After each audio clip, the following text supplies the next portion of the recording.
Hi, everyone, and welcome to a new session with Code with Sally. I'm super happy to have you all here, and anyone who's joining us for the first time, welcome. I'm having a special guest today with us. It's Adam. I met him, and we had the opportunity to chat for the first time early this year in True North Dreaming, and since then we have been in touch, and he's a great like person to talk to and to ask for help or for advice technically. He is MVP Hall of Fame and he is Salesforce Technical Architect at Google. So today, the target is to continue our journey in the Asian, the Vibe Coding series we started in on Code with Sally. We introduced before, like how to work with Claude Code, Cursor, Agentforce Vibes. So we want to take the part of the requirements we built before with Claude Code, Cursor, and Agentforce Vibes and see today, like Google and Gemini CLI, how that would work. And I think we have the expert for that. And thank you so much, Adam, in advance. Like, I really appreciate your time and effort and being with us today in the session. So we are greatly and very happy. And I will give the floor to you so you can start. And thank you so much. Oh, yeah, my pleasure. Thanks for having me, Sally, and good to see you all here. Okay. All right. Thank you, everyone, for coming today. I have a few slides, and then we're going to get right into the coding. So I'm going to go ahead and start this presentation. I'm going to move this out of the way also. And yeah, so I just have a couple slides on how to use Gemini with Salesforce. As Sally mentioned, I'm Adam Olshansky. I'm a Salesforce technical architect at Google. 18-time Salesforce certified system and application architect, also a member of the Salesforce MVP Hall of Fame. I've been working with Salesforce for a little over 10 years now, a little over 11 years actually, and had the pleasure to speak several times at Dreamforce and also various conferences around the world. I enjoy presenting. I enjoy helping people learn how to code on Salesforce, learn how to architect with Salesforce, and very excited to be here today. I also have some courses on Pluralsight if you're studying for the Platform Developer 1 certification. Feel free to chat with me after, and I'll see if I can get you a trial for some of those. And then feel free to connect with me on LinkedIn afterward and let me know what you thought of the presentation and the session. So with that, though, let's get into Gemini. So for those unfamiliar, Gemini is Google's AI tool. Gone through a couple different names over the years, had some consolidations, but I think it's all under the Gemini brand now, getting stronger all the time. I think Google just released Gemini 3.0, which has been kind of setting a bunch of new records for what AI can do. So exciting to see that for sure. They built it for logical reasoning, but it's also very good at coding, debugging, and gives you a massive context window for document analysis. I actually created this entire presentation using Gemini, so there's a lot of different things that you can do with it. And the way it works is basically you have a certain number of tokens, and the tokens just refer to like how powerful it is and how much work it's doing. And like with most tools, right, there's a free tier. So I do not personally pay for Gemini. I also might have some upgraded versions being a Google employee. I will not be using those today because I am using my personal account for all this. So we'll see what Google Gemini can do for free. But there are paid options if you want to get more powerful and be able to process more things as well. So yeah, a little bit about Gemini there, but there are a ton of things you can do. I've been using it for things like I asked it to plan a trip for me. I told it I wanted to go to Japan, and I said, plan a 2-week trip to Japan and give me some, details about maybe where I could go and what I can do, focused on history and culture. And then I like Pokemon, so I told it also to throw a Pokemon theme in there, and it gave me a nice 2-week itinerary with some Pokemon recommendations for each day, maybe more than I needed. But there's definitely a lot of things you can do with it, and I do find myself asking it a little bit more to help me with kind of some day-to-day tasks or just things I want to, I've been thinking about but don't quite know how to put into words, and it's been helping with some of that as well.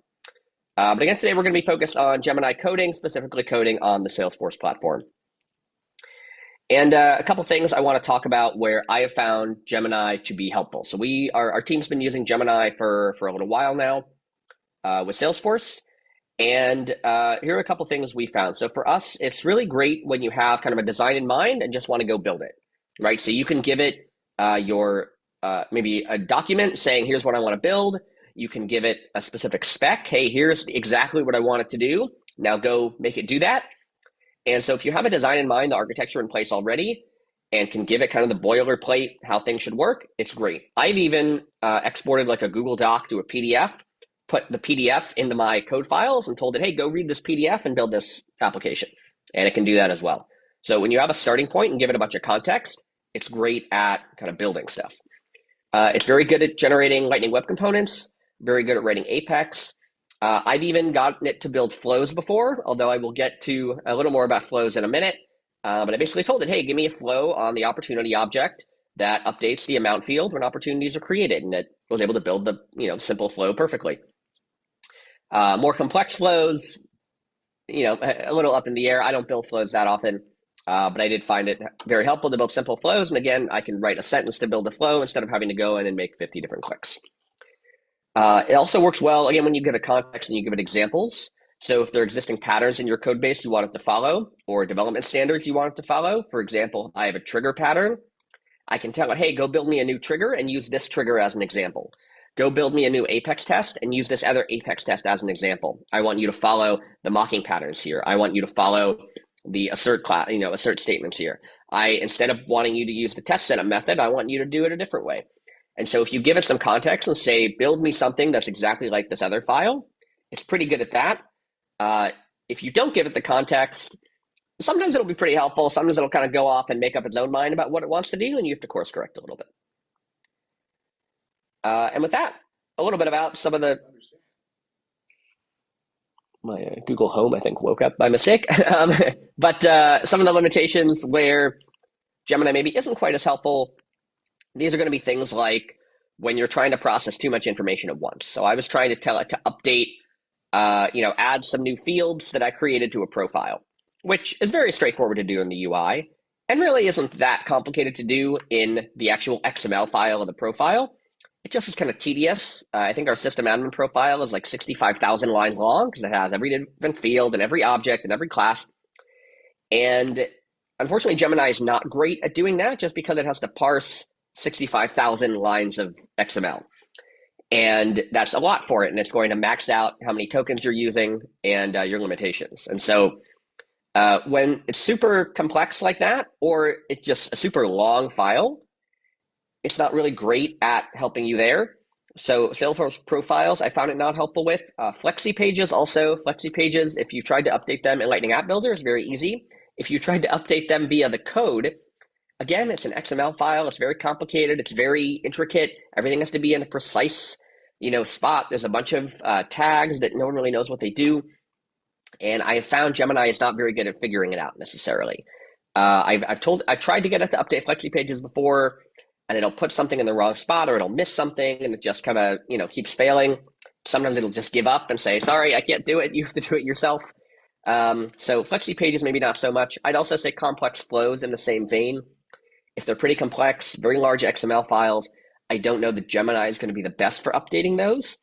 But again, potentially can get you started. And I have gotten it to build pretty simple flows for me. So again, you might need to experiment a little bit, but profiles and FlexiPages specifically, I found it not super helpful with. And there's some other tips for where we found Gemini is very helpful.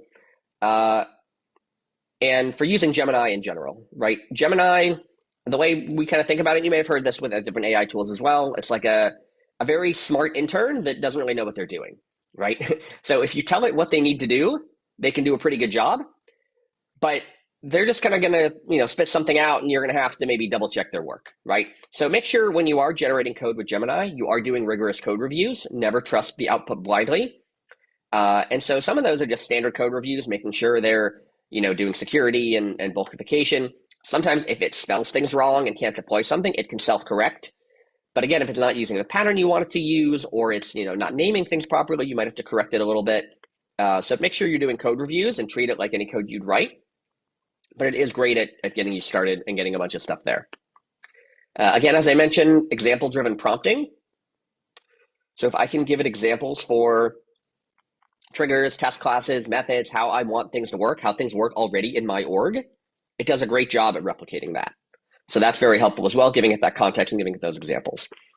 And again, course correct where needed, right? So sometimes I'll give it a bunch of instructions and it'll start going down a path, or it'll miss something and I'll have to say, no, let's stop. Let's go back. You missed this. And it'll say, oh, I'm so sorry. You're right. I missed this first step. And it'll go through and correct it. And again, usually it'll do a pretty good job, but do be aware, do follow along what it's doing would be my suggestion, and course correct it and guide it back down the correct path when needed. And again, our goal was really kind of getting you 80% of the way there, right? If I'm trying to start, and I use this again for document writing even also, if I'm trying to get 80% of the way there, 80% of my class, 80% of my application, 80% of my test, that's what I want to do. That's, for me, a success. If using Gemini can get me 80% of the way there. So some input from you is still going to be needed. Again, when you are writing code, and we are talking about vibe coding, if you aren't as experienced in coding, it can generate a lot of code for you.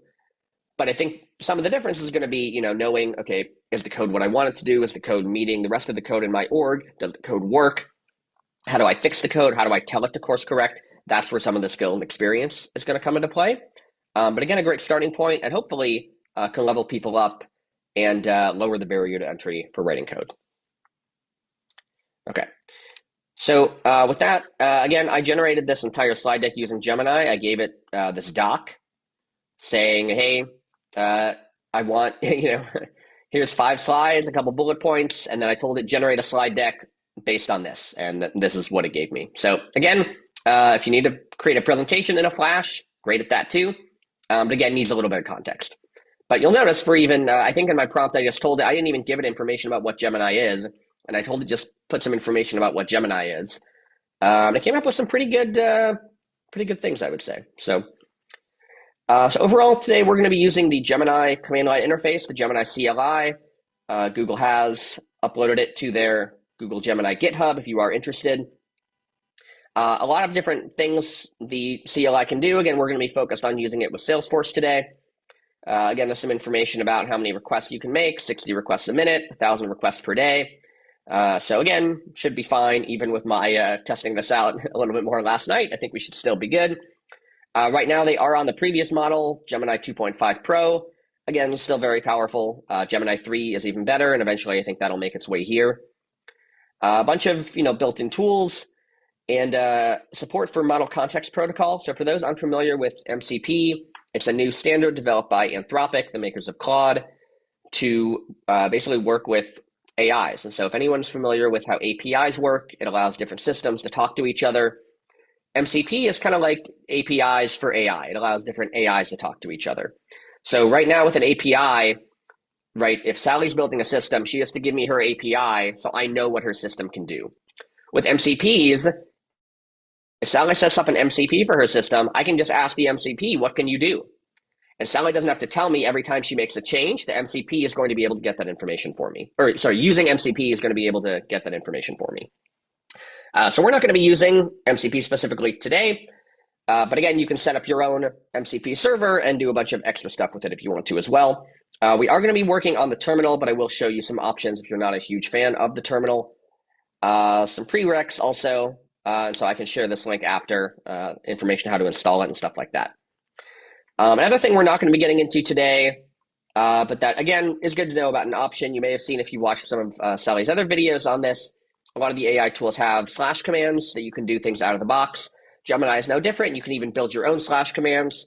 If we have time, maybe we can play around with that today. I have not actually done this before, though, but I know I've seen examples of people creating custom slash commands for creating new Apex tests. So you can just, type in slash Apex test with the test name, and it'll generate it based on what you're looking for. I can even potentially get Gemini to get me started on this. But again, some other functionality that Gemini can give you as well. So for today, though, we are going to be focused on the Gemini CLI. And so I'm going to go into VS Code. And all I've done here is if you go into the extensions and search for Gemini, there are at least two things that you'll find. One of them is the Gemini CLI companion. That's going to be what we're using here today. And so again, I've pre-installed the Gemini CLI and then added this extension.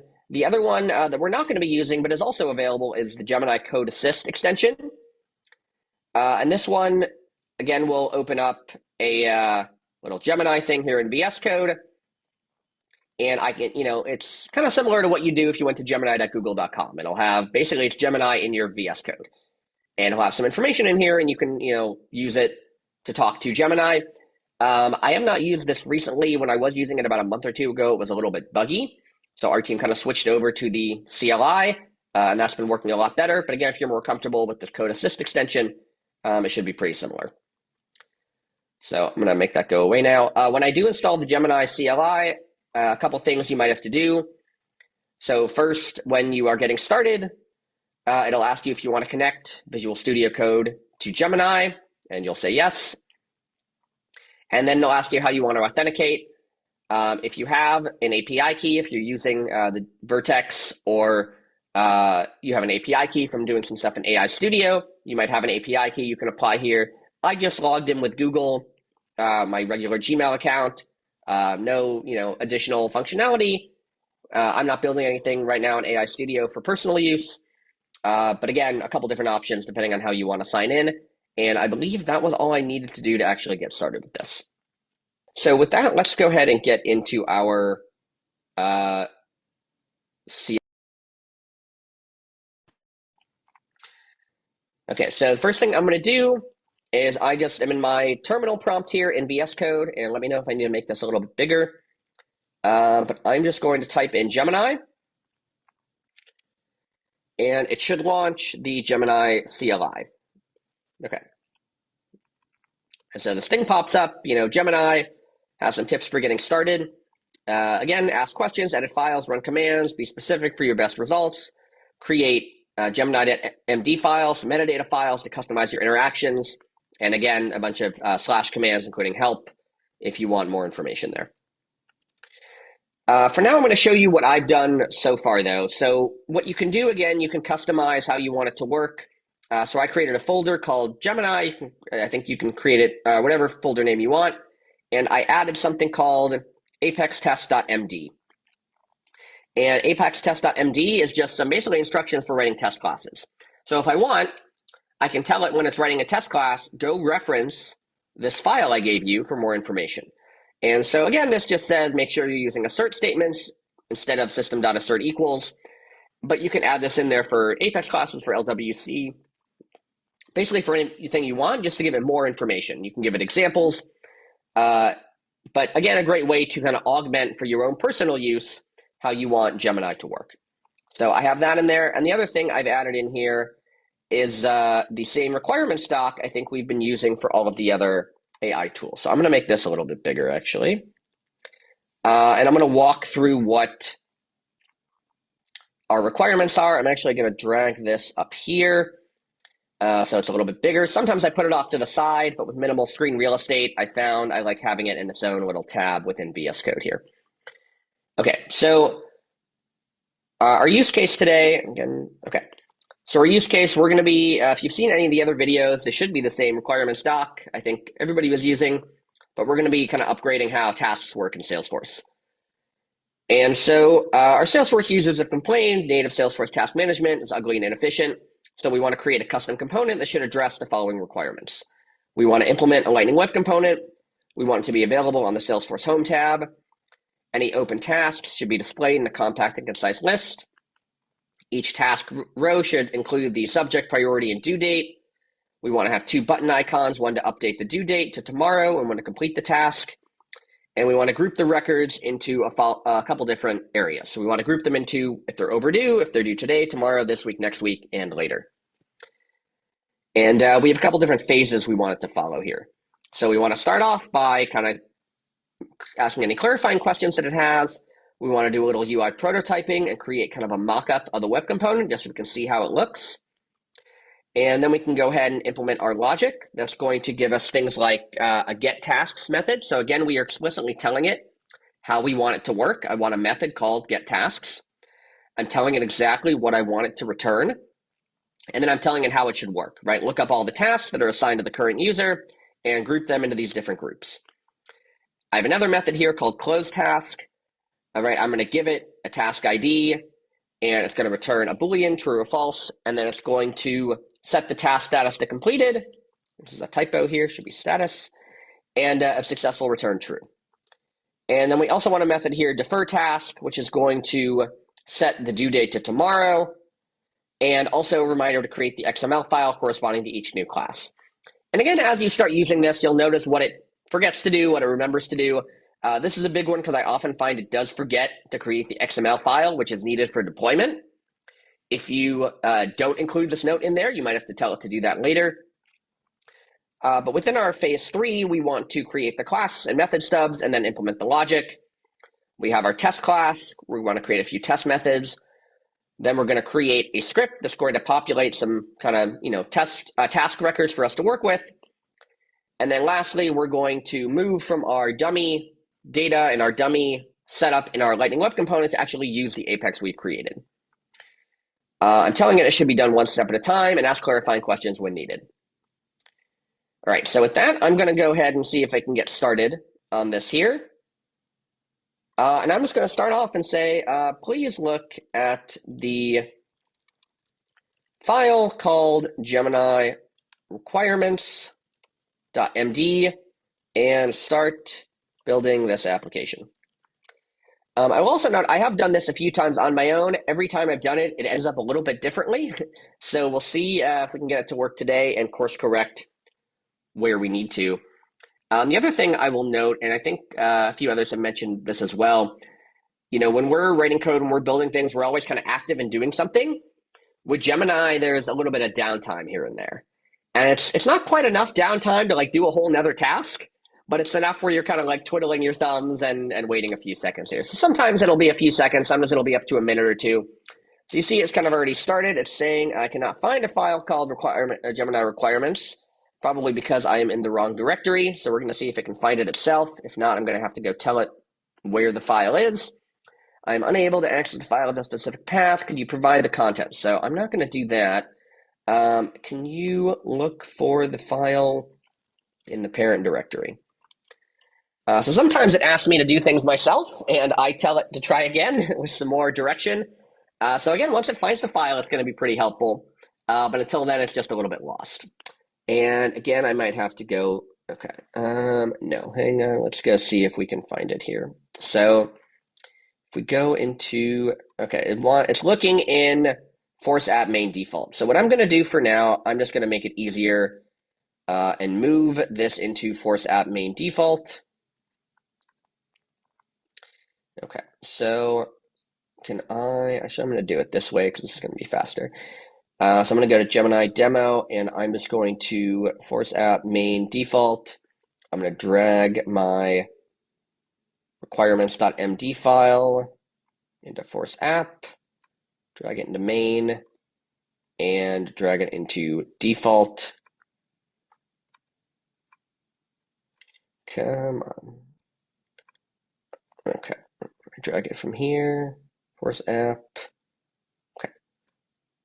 Default. Yes, I do want to move it. Okay, so now hopefully you can find it in the right spot.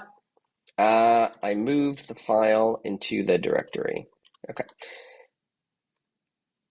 So for the sake of time, I did that. There probably are ways where I can tell it, actually go look in this specific directory. But we're just going to do it this way for now, and hopefully it'll be able to find it here. Okay, so let me go back to Gemini. Okay, now it found it. This is great. I will now read the file. And so it's going to go access the file. It's hopefully going to read through it, and hopefully it's going to start asking clarifying questions like we told it in phase 1. I also have created a new org called Gemini Demo, which I have here. I just created a blank homepage that we're going to eventually add our task manager to so we can see it and look at it. And it is trying to create the task manager directory for the Lightning Web Component. Great. So when it is running, it'll usually give you a few options. It'll say, hey, I'm trying to do this thing. Can I do it? And you have the option to say, yes, for now, you can do this one thing. You can also tell it, yeah, do whatever you want. Always go ahead, do this again and again. Or you could tell it, nope, I don't want you to do that. I'm going to go course correct you. For convenience, you can definitely tell it you can always do things. I like to know exactly what Gemini is doing, though. Again, it's my intern that may or may not get it right. So I don't know exactly what it's doing, exactly what it's building, exactly what it's creating. So I'm going to go tell it, yes, this one time I'm going to let you create a new directory. And it's going to go ahead and create the prototype for us. And so while it's doing that, again, I can read through what it's doing here. And it actually started with UI prototyping.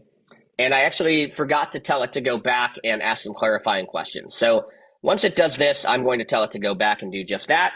But for now, it's going to recommend, hey, here's what I want to do.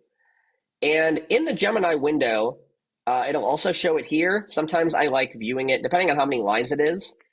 I'll view kind of the separate file it temporarily generates.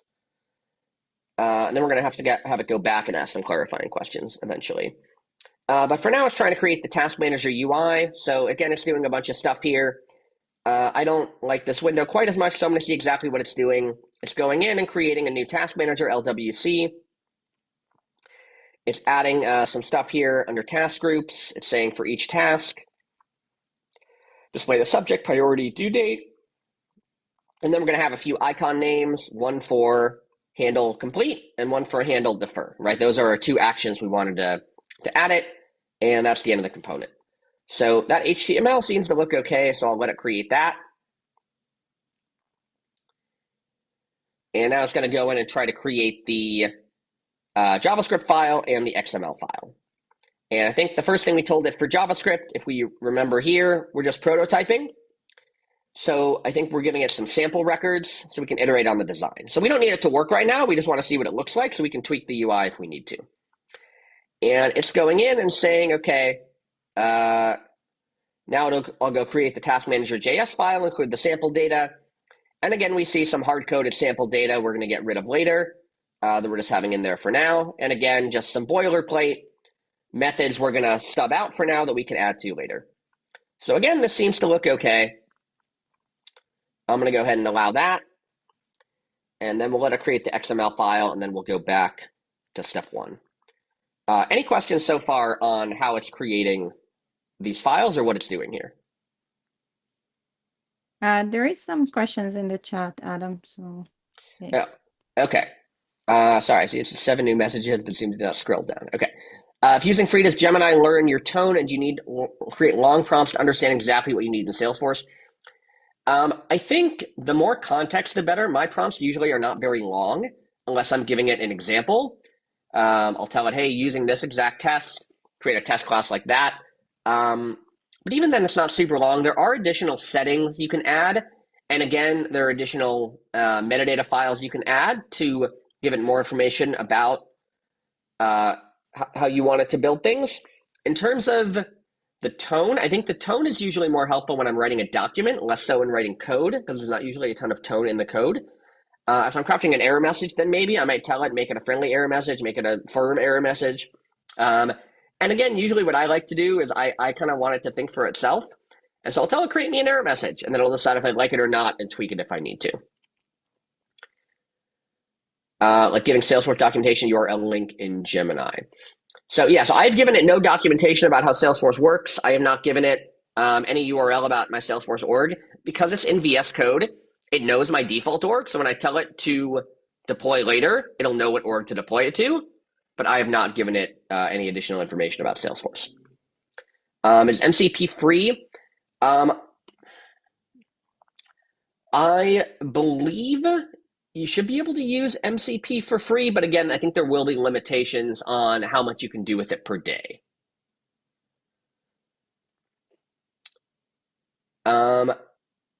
Sally question for installation. The extensions are enough. We need to install Gemini CLI on its own first. I believe you do need the Gemini CLI on its own.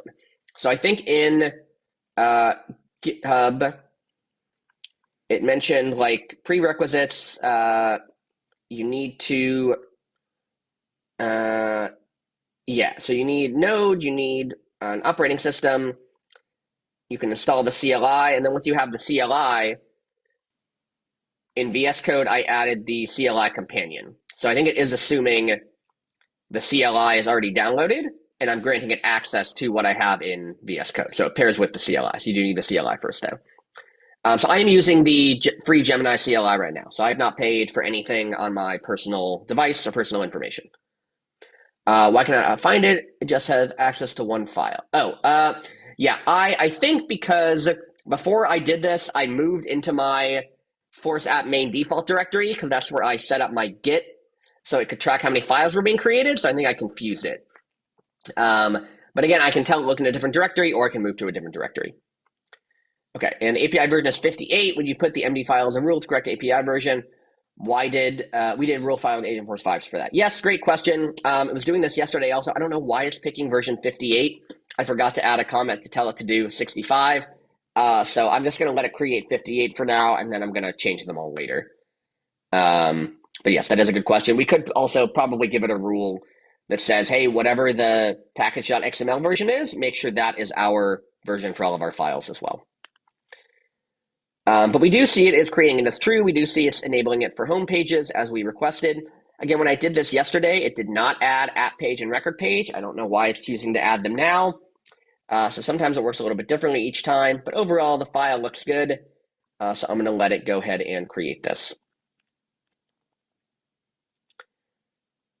And so it'll go create the XML file. And then I'm going to go ahead and go back to phase one because they skipped that. And we're going to course correct. So I'm going to tell it to stop. Right now, it's moved straight to phase 3, which is creating the Apex controller. I'm going to stop it here. And I'm going to say you missed phase 1, asking for clarifying questions.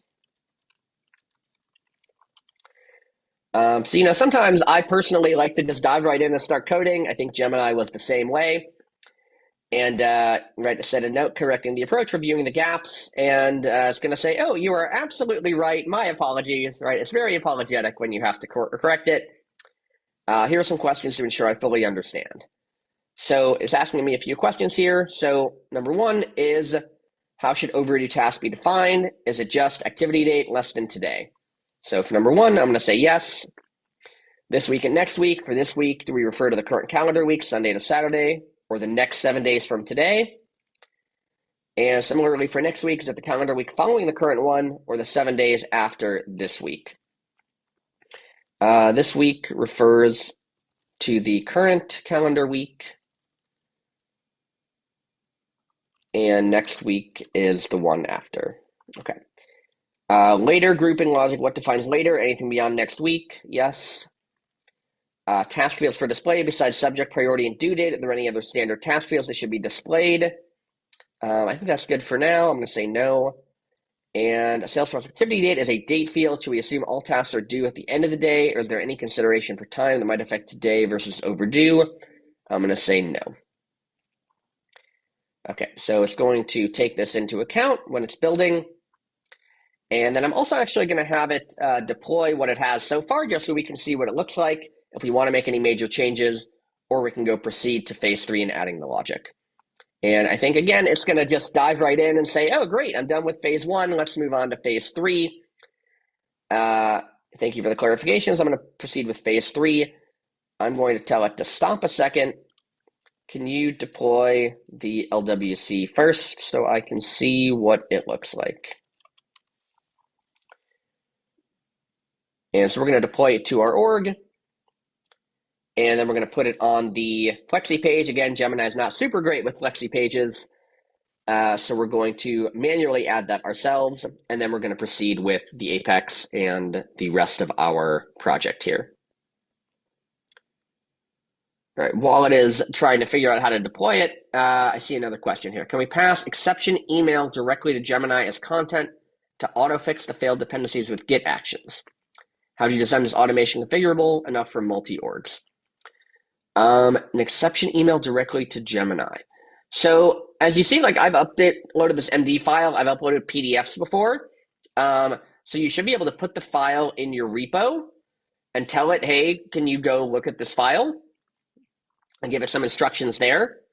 I've noticed sometimes it will fail things and then self-correct when it does fail. Sometimes you need to give it some guidance. So here it's going to try to deploy, including the local project source. So I'm going to go ahead and let it deploy. How would you design this for automation enough for multi-orgs? I've not worked with multi-orgs. And again, VS Code is usually tied to a single org. I think you can give it different alias names. I want to deploy to a different org than the default one. And so do git status. What did I tell it to do? Okay, hopefully it's just deploying it to me. I don't need it to deploy to GitHub. Deployment command and connect any changes. Okay. Okay, maybe it's getting confused about trying to deploy via Git. I just wanted to deploy via my org. Git add LWC. Sure. Okay, yeah, so I haven't worked too much with multi-orgs before there. Okay, let's see if it deploys it this time.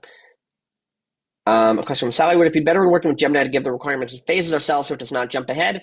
Again, kind of your preference. Sometimes I just let it go and build everything, see how it, if it works and how it works, and then I correct it. Sometimes I want to go a little bit slower and say, like we're doing now, show me what the UI is going to look like. And if the UI is way off, I may need to go redesign how my application is going to work to begin with. Okay, it's getting a little confused, so I'm just going to tell it, please deploy the new LWC to my active org. And again, there are some different Gemini settings you can do. So, we'll ask for more, more guidance, less guidance. But some of it's personal preference and how you like to develop. And you can kind of customize Gemini to meet your own needs. So we'll see if it can figure out how to deploy this now.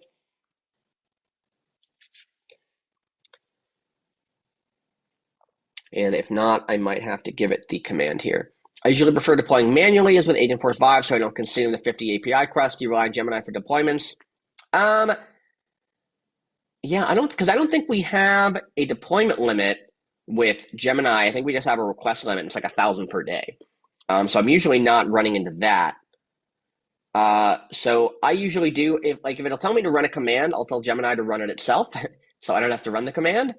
But again, some of it's personal preference. I want to know exactly. So a lot of times Gemini will try to deploy the entire org at once. And like for this, when I don't have that many files, it's fine. But when I am working in my personal org and I have 8,000 files in the repo, I have to tell it, no, just deploy the files that you changed right now. I just want this one class. And that's the only thing I want you to deploy for now. And yeah, deployment is great. If there are errors, it can fix it too. Who got to suggest the little phrase that show while we wait, beep, boop. Do you get to review? I did not. So I am not on the Gemini team. I'm with Google Play. For those unfamiliar, it's like the App Store for Android. So I don't know exactly who contributed those. I know they're tweaking them all the time, right? Finishing the Kessel run in less than 12 parsecs, right? I think generally Google's known for trying to make things a little fun. So a little levity in here as well. I don't like that it's troubleshooting the deployment. No changes to deploy error. Okay. Okay. Ignore Git and just use the SF command to deploy this LWC to my org. So again, because I added Git, maybe I'm getting it confused. I was not having this issue when I was deploying things yesterday there. So hopefully when we fix it once, we can do that. If not, I can just deploy it myself for the sake of time and we can move on. We'll give it one last chance to fix itself though. And if not, I will go in and deploy it myself. Okay. Yeah, so a lot of times it'll, try to deploy something, it'll fail, and then it'll realize, oh, I had the same method twice, or, oh, that's not a command. I think later we'll see when we're creating a script to create some records. Sometimes it'll say, oh, I'm trying to run this command. The command doesn't exist. I might need to use this other command. And so a lot of times it can self-correct. Not always necessarily, though.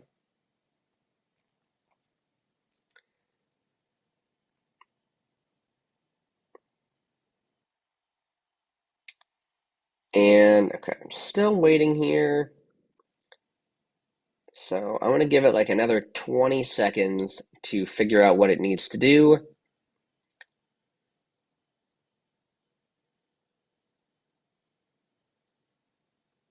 And I might just deploy this myself for now. Okay. So I'm going to right click, deploy to org.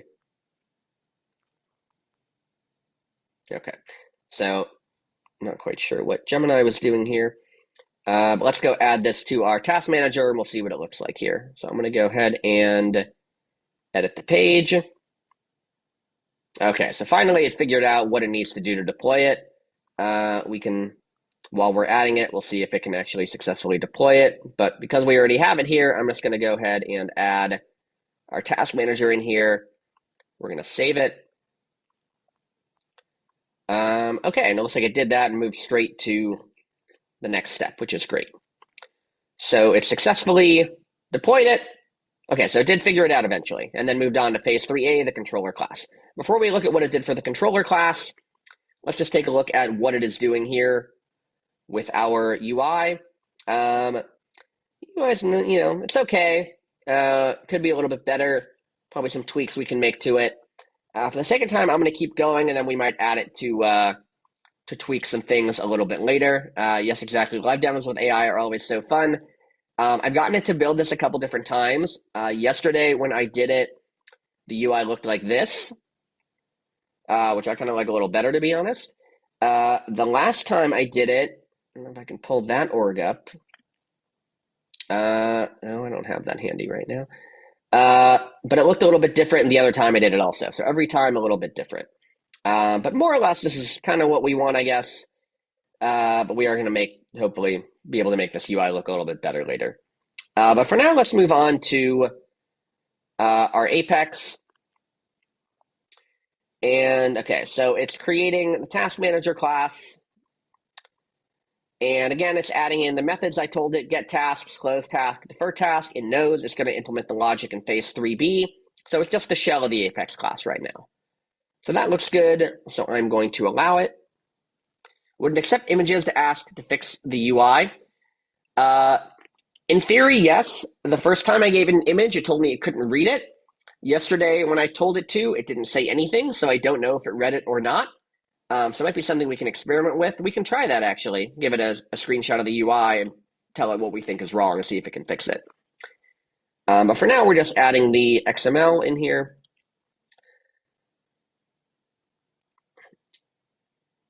And we'll go implement everything. Okay, so now our get tasks, we're going to replace our stubbed out method with our tasks in here. So we see all the different sections. We see today, tomorrow, start a week, end a week, start of next week, end of next week. We have our tasks for each one, right? We're getting the tasks owned by the current user, and then we're going through and we're grouping them. We're excluding today and tomorrow, so it knew, hey, even if it's the current week, let's exclude today and tomorrow because theirs are going to be elsewhere, and then return those. And so it's just doing it one at a time right now. So this method looks pretty good, so I'm going to allow it. And we'll see after it's done with that, it's going to move on to the, so I'll implement get tasks, and then it's going to move on to, I'll implement close task. So again, it's telling me what it's doing, querying the task, setting it to completed, returning true. Again, set it completed, update the task, return. That looks pretty good to me. I'm going to go ahead and allow it.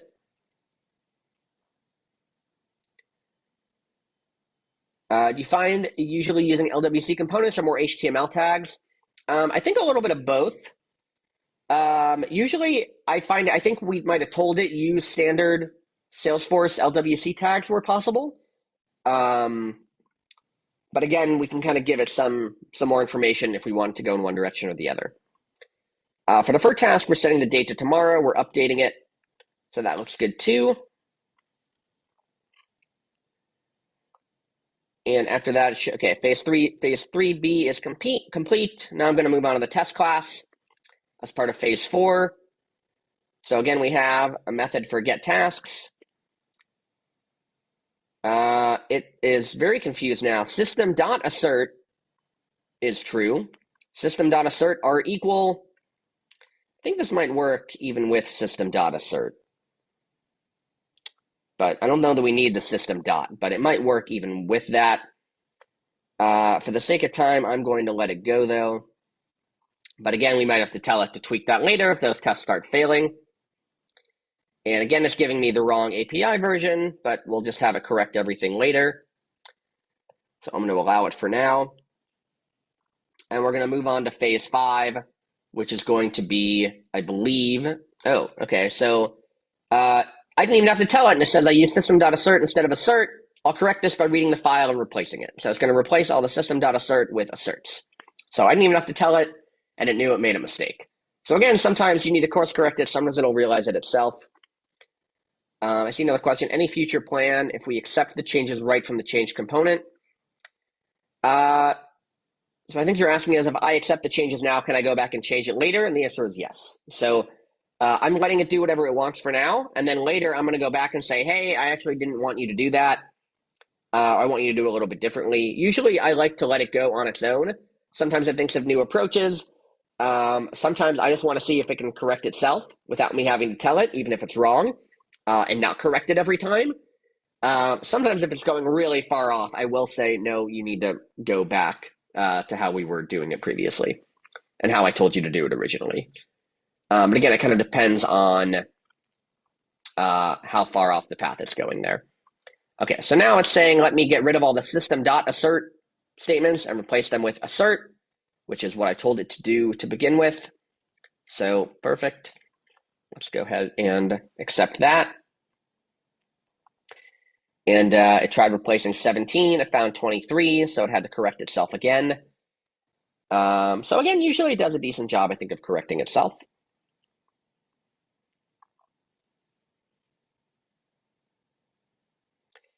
And we'll go ahead and we'll edit that test. And it found a couple more, it looks like. Okay, great. So now we're moving on to phase 5, which is the creating the test tasks in a new scripts directory. So again, we're going to let it create a new directory. And then it's going to go create the tasks. So I'm just creating some tasks here, overdue today, tomorrow, this week, next week, and then later. And I think that looks good. Can you use it to run test class too? Yes. So I'm going to tell it to run the test class to make sure it passes. Again, sometimes I do that manually, but it kind of depends. So I try to get it to do things on its own if I can. So now we moved on to phase 6, I believe, which is replacing all of the dummy tasks with the actual logic. So it's telling me what it's going to do. It's going to remove the hard-coded tasks, replacing it with a method that calls getTasks, adding some error handling. It'll implement the other methods to recall the Apex methods, add some toast notifications. And we see here, again, we're adding some calls from Apex. We're getting rid of our dummy data. And we're going to be calling our getTasks, our process tasks, adding some logic for completing the task. We're going to actually call our closeTask method and show a toast. We're going to be deferring. We're going to, again, show a toast. Yesterday, I had to explicitly tell it to refresh, so it looks like it's doing it today, fortunately. And then we have a show toast method. So I didn't tell it to even add any of this, and it's doing it on its own, which is good to see. And let's allow this once. And now it's going to modify the HTML. I see another question. Can we ask it to run the Apex script it just generated, or manually is the way to go? I'm going to tell it to run it on its own. Sometimes it'll give me the command to run it, and I'll say run it yourself, and it will. But again, sometimes it works. Sometimes you have to tweak it a little bit. And then for here, we're adding our task ID. We're calling our methods. Looks great. And then we're going to see if it can deploy everything. So if there are any errors, we're going to find out very soon. And it's already complaining it can't find something. So it's correcting itself. Okay, now it is deploying a bunch of things. We deployed our task manager. We deployed our tests. We deployed our Apex controller class. So presumably, since it deployed them, there's not any major errors. And it's saying I'm all done. Okay, great. So can you run the script to create the task records? How would you automate sandbox refresh post-manual changes like org-wide emails? So I don't know if I've used Gemini for that. We have a script that runs as part of our refresh process. And when it refreshes the sandbox, it runs a script to do a bunch of things to handle things exactly like that. There are a few manual steps that you cannot do via the metadata API. So things like setting the org deliverability, I think you have to do manually. So there are still some things, but again, you can get it. We have a script that tells us, hey, now that your sandbox is refreshed, go do these 5 things manually. And I don't know that the CLI can do that if the metadata API or the tooling API can't do it. All right, so it's asking me if you want me to run this script here to create the tasks. The script failed because task is closed as read-only. So again, it figured out, hey, my script is broken. I need to go correct it. So I'm going to go update my own script. For the sake of time, I am going to skip running the test class, and I'm going to assume that it worked because it passed. But if I can go to my Gemini from yesterday, just to give you an example, it was failing before. I had it running tests, and it was failing. And eventually, I had to tell it to fix itself. And it was able to figure out what was wrong. So, yeah, so to fix the test class, I'm removing the ambiguous task, correcting the assertions to make sure they're deterministic. I don't believe I'm using the DX MCP server. So again, you can add it and tell it to use MCP servers. I did not set that up here. But again, it is something you could set up if you'd like.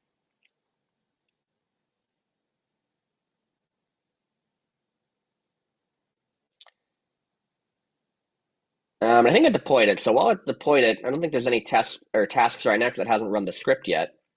So our task manager is currently empty. It failed to edit it. Okay, now it should be correcting it. It should be getting rid of the is closed. So we'll do that. And we'll see if we can run the script now.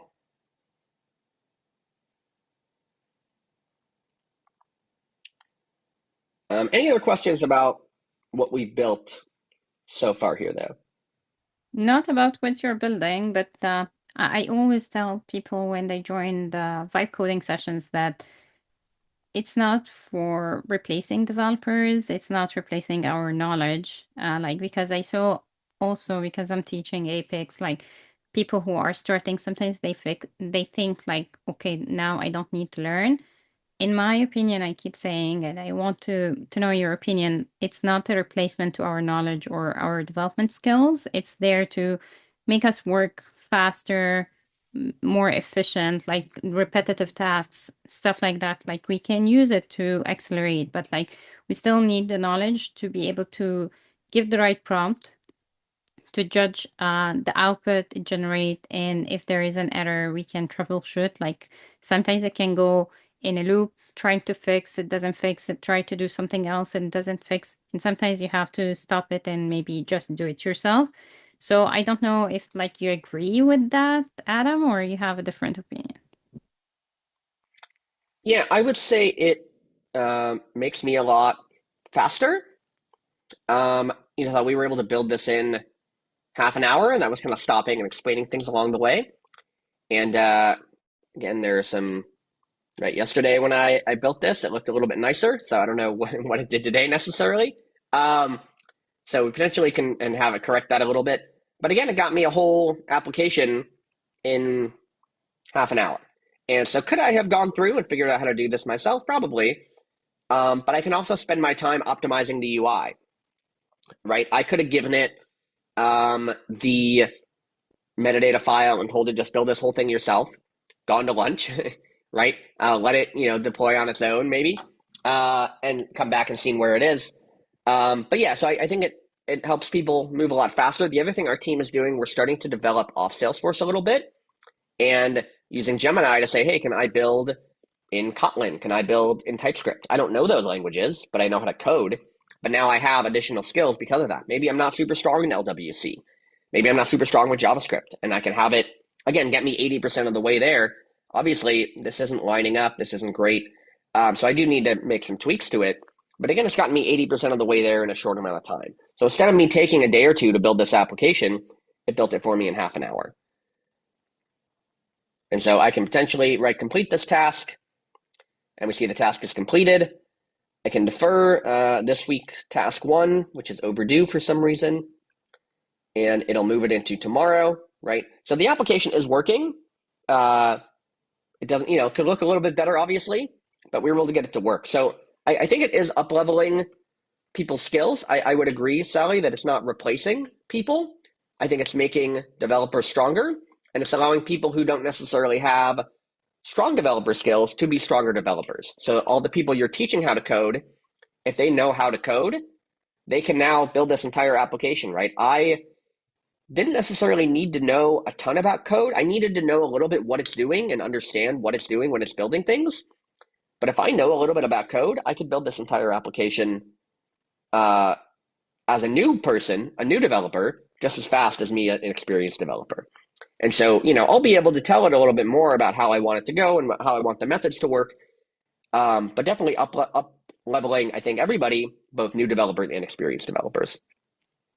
I know we're at time. I do have to jump to a meeting in a minute or two, but last couple questions here I see. Is there an org level or token limit? I don't know what the MCP limit is off the top of my head. I know, again, I think they're in here, the free tier for the CLI is 60 requests per minute or 1,000 per day with a personal account. But again, there are paid tiers. You can get more. I don't know what the MCP limit is off the top of my head, though. But yeah, so I would challenge you, though, to take, I don't know if we made this file available, but we potentially can give it to anybody else. Play around with it. See what it gives you. Again, I gave it the exact same file 2 days in a row, and it gave me 2 very different looking applications. And so, right, sometimes it works some way, sometimes it does another way. But again, playing around with it and giving it some guidance, I could potentially tell it to, add some accordions and put some cards in there. I don't know why I didn't choose to do that today. But overall, we were able to build the whole application in half an hour. All right, so continuation of our session using Gemini with Salesforce.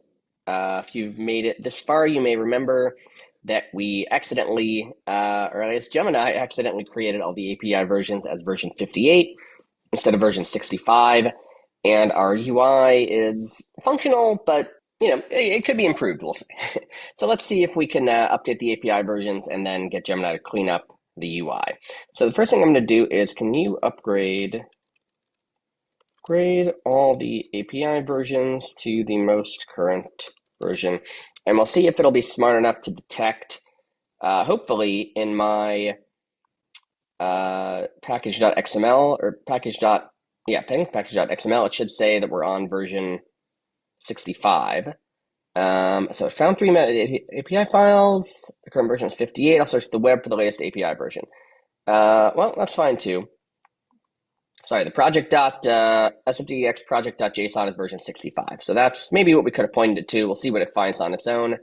And if not, we'll tell it just to match that file. And so it's looking for the API update, apparently also searching the web.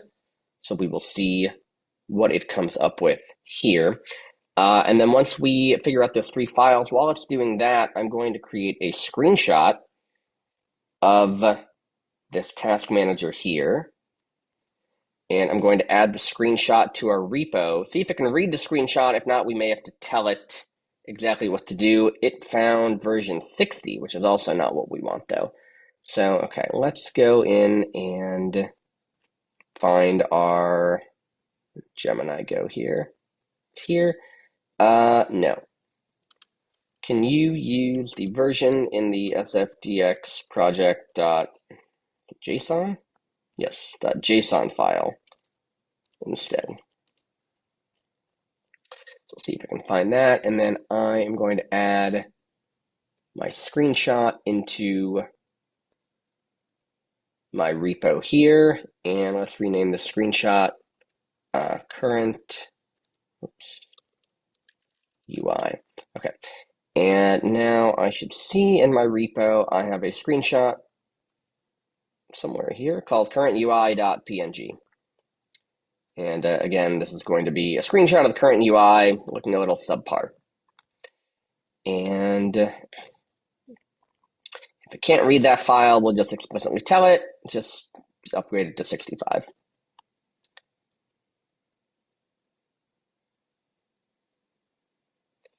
Supposedly optimizing. Okay, so it found that. I'll read that file. Oh, it's mad. It's not in the default directory. It says it found I can't access it. Please provide this content. Okay, can you upgrade the files to version 65?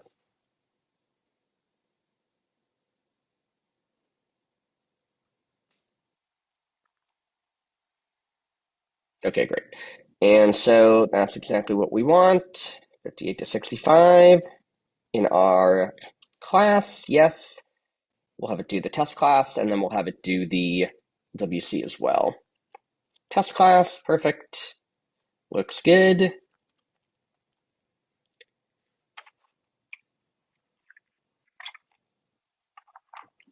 And lastly, our LWC, perfect. Okay, looks great. And yes, you can go deploy all the files.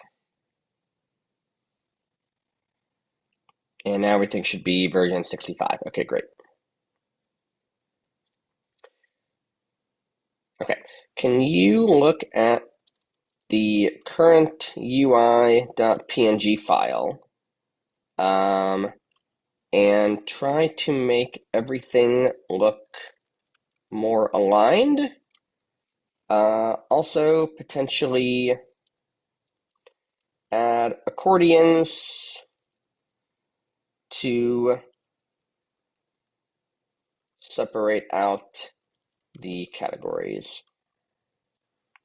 See if it can read the PNG. I know that was a question we had also, and if not, we might just have to tell it.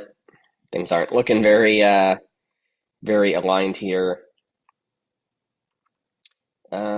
Read image file current UI.png. So it says it's reading the image file. We'll see how good of a job it does. Assessing the HTML structure. Okay, so improve the UI. I'll use accordion for categories, data table for each section, subject priority due date, complete and defers row actions. Okay, so it's changing a lot of things here. So what all is it doing now? It's so we're adding an accordion. We're taking out this entire chunk of subject priority due date, and we're putting it all into a data table. So it's actually taking a lot of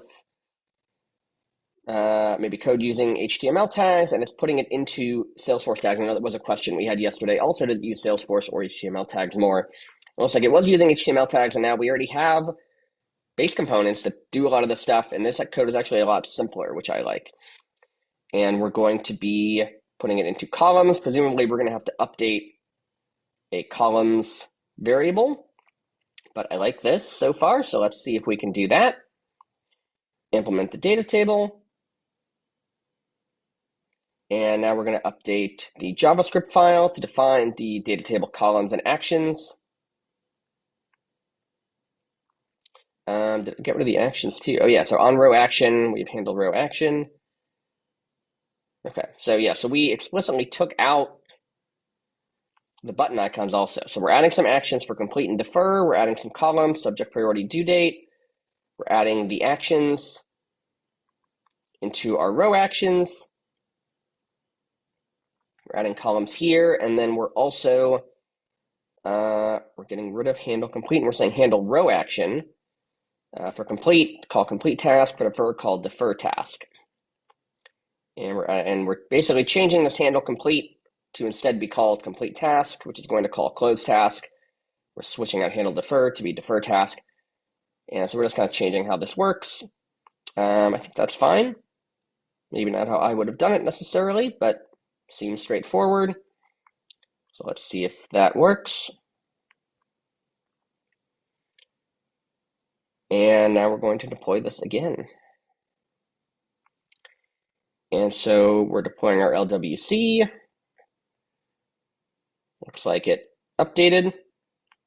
And awaiting further instructions. So let's go refresh. Let's actually open this in a new tab. And then we can quickly compare before and after. Okay. And I am filming this 2 days after I originally filmed it. So a little bit different now in terms of where things are in the table. But You'll notice if I look at next week, we have next week task 1 and 2, next week task 1 and 2. I like the new version better. I will note before we had the two buttons separately. Now they are together. But again, I see complete and defer. So today task, I can complete it, disappears. I can defer this task, and it's going to show up in tomorrow. I like this UI a lot better. So again, at first we didn't succeed. We gave it one prompt to try again. We gave it the UI and said, "Hey, can you fix this and make it better?" And gave it some suggestion on how to do it. And all of a sudden now we have this nice, clean UI. Everything's lined up.